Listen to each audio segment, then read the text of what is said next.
Hello YouTube, this is Savior 20061, Christopher Jones, and it is really hot outside. It's like almost 100 degrees or something. Um, my the temperature for the room, I'm barely able to keep off of. Nope, it's 80. Never mind, it's 80. Okay, well. It's been a while since I've done a book review because I've been trying to read The Rainbow by D.H. Lawrence, and it's a fairly decent book, but it's also kind of long, I suppose, and there's not a lot of action. It's like mostly drama and like the psychological aspect of being in a relationship, yada yada yada. That's not why I'm making this video. I'm doing a little catch-up review. This is on not just one book, but 4 books. Well, there should be 5, but I don't have the 5th one yet.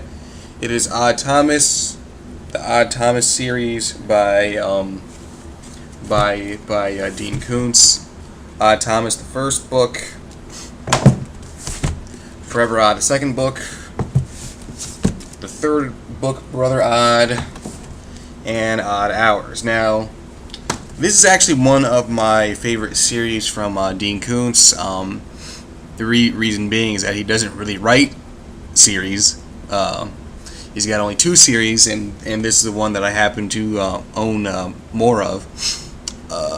Basically, the story of Odd is that he is a 21-year-old fry cook who has the ability to see ghosts. But unlike the kid from The Sixth Sense, which was an awesome movie, Odd Thomas tries to do something about the ghosts that he sees. He tries to, if they are good ghosts, he tries to set their souls at ease, and if they're poltergeist ghosts, he just tries to avoid them if he can.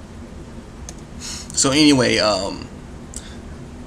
basically, the series in general has very good character development. In my opinion, Odd Thomas, he's a cut above the typical Dean Koontz protagonist. He cracks a lot of jokes. Oh no, he cracks a lot of jokes, but the thing is, he actually tends to be funny.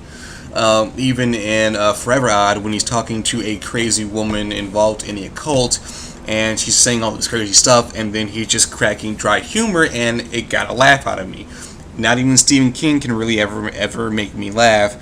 Dean Koontz can, but that's because he tries so hard to make people laugh.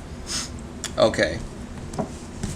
The first book was about Odd trying to. Odd had seen the spirits known as Bodocs, and Bodocs always they are always harbingers of doom. So every time he sees them, that means someone or even a lot of people are going to die. So he's trying to rush around, trying to scurry around, trying to figure out what great tragedy is going to envelop his town that he's in, Pico Mundo. Forever Odd is about one of Odd's best friends. He gets kidnapped by a crazy woman involved in the occult, and Odd has to go find him.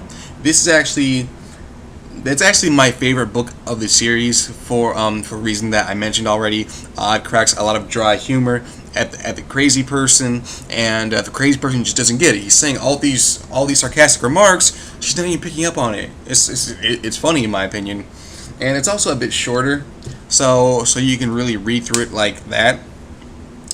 Definitely my favorite of the series. Brother Odd was actually like one of my least favorites, which is kind of strange because a lot of people like Brother Odd and don't like Forever Odd. Fans of the series. Brother Odd is Odd Thomas goes to a monastery in some place somewhere, and then I think he does see Bodocs in this book as well, and he also encounters these very strange. He calls them bone beasts, but they turn out not to be made out of bone after all. They're basically these shape-shifting entities that appear to be skeletal in nature, but they are not. So he's got to figure out what the hell is going on with that. Odd Hours Odd actually moves to a town called Magic Beach. Not the worst name for a town, in my opinion. Kind of cliche, I guess. Whatever. And in this story, we see a different side of his power, one that we haven't seen before. Likely because Dean Koontz just made it up on the fly when he was writing the book.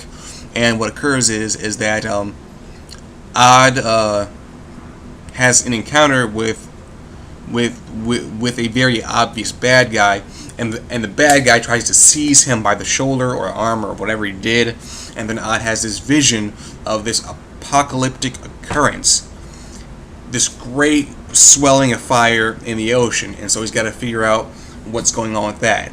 There's not as many ghosts in this book, which kind of sucks, but I think I still would consider it better than Brother Odd. It does have a problem with the pacing, because the climax does not happen where you expect it to happen. By the time the climax that you think is the climax passes, there's still like 50 some pages that you have to read. The actual ending is kind of stupid, that it's almost comical. Basically what happens is that Odd is being interrogated by one bad guy, and then the bad guy's friend shoots the bad guy in the back, and then the bad guy's friend starts interrogating Odd, and then the bad guy's friend's friend shoots the bad guy's friend, and then it's almost like slapstick comedy, where you got every time someone goes to the door, they get a pie in the face. And it was weird. In my opinion, it's still good. That's all I have to say, really.